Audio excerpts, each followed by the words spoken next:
Hello, class and professor. My name is Benjamin Britt, and this is a presentation on East Coast Warehouse. East Coast Warehouse is actually my current company. I've been working there for a little over a year now.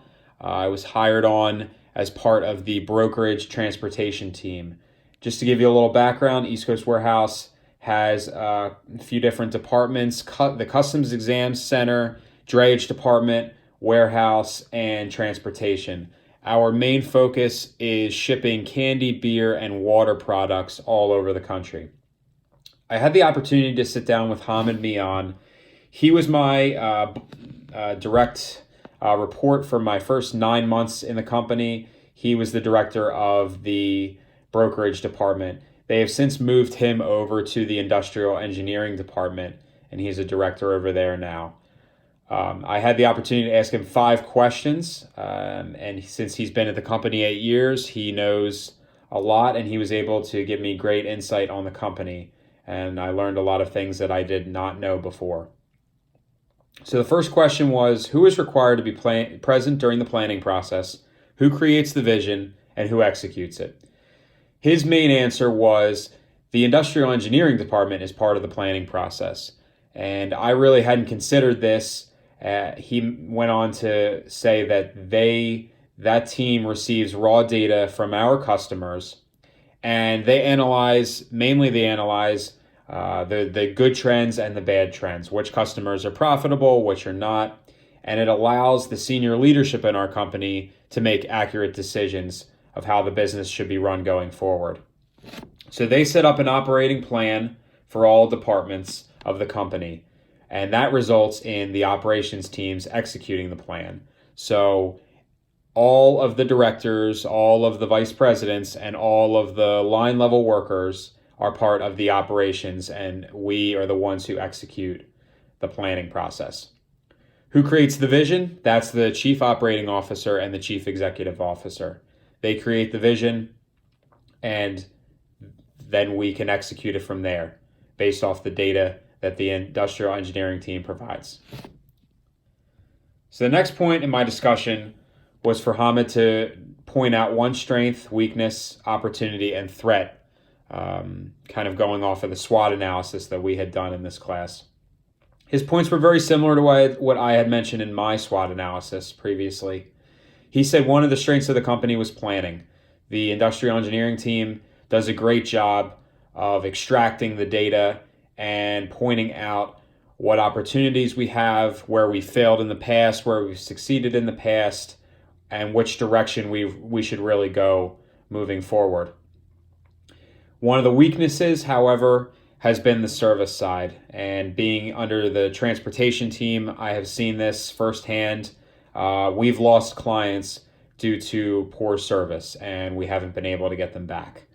One opportunity he mentioned was our expansion. We're looking to expand our transportation services all over the country through acquisitions of smaller companies, and as well as buying warehouses and having our freight stored in those warehouses, and having our transportation team move down to those warehouses and provide transportation services.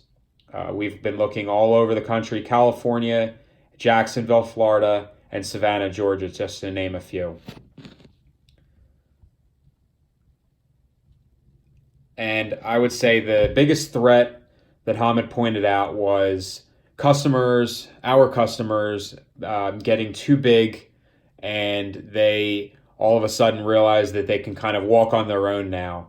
And one example, we had a water company, Danone Water Company, that also always used to hire our transportation services. They were now they're selling directly to Dr. Pepper, and Dr. Pepper manages their transportation now. They've cut us out of the picture. We still house their products in our warehouse, so that we get revenue from there, but our transportation no longer gets revenue from Danone Waters.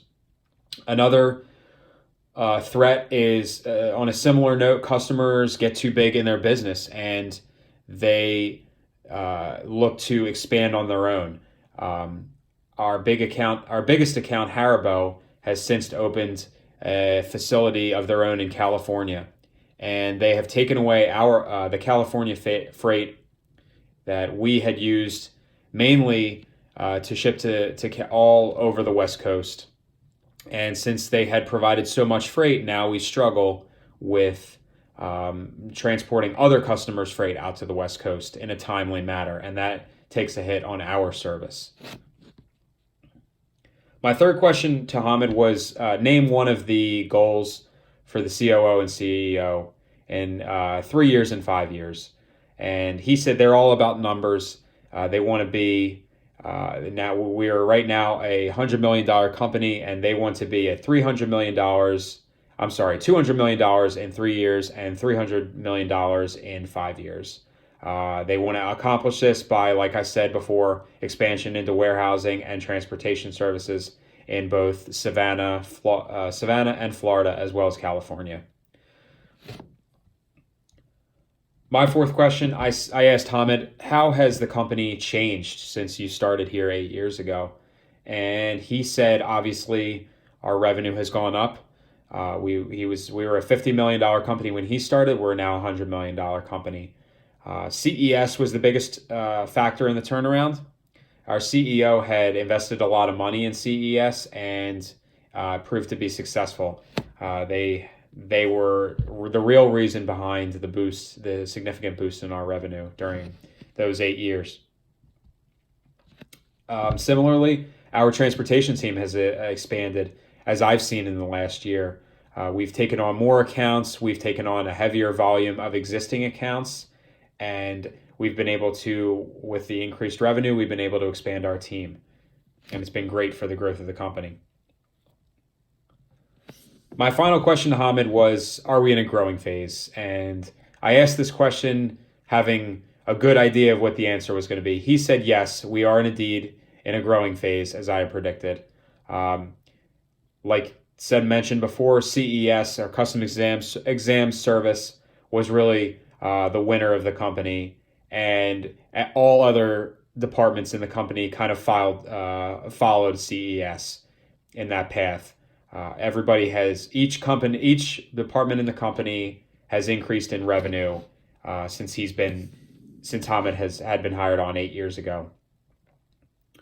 We heavily depend on data and the engineering team to analyze where we see opportunities and where we should cut our losses, if any.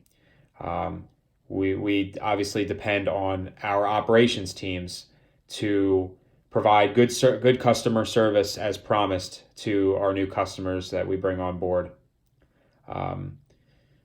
But really, Hamid sees my goals of the company about, I had said in one of my previous reports, I expect the brokerage to be 50 people, staffed with 50 people in 5 years. And he said he doesn't see that goal as far off. The way our company is growing, the potential is unlimited, and he sees us growing tremendously in the next couple of years. It was great sitting down with Hamid. He's a critical part to our senior leadership team. He was a great boss to me, and I look up to him as a leader in the company.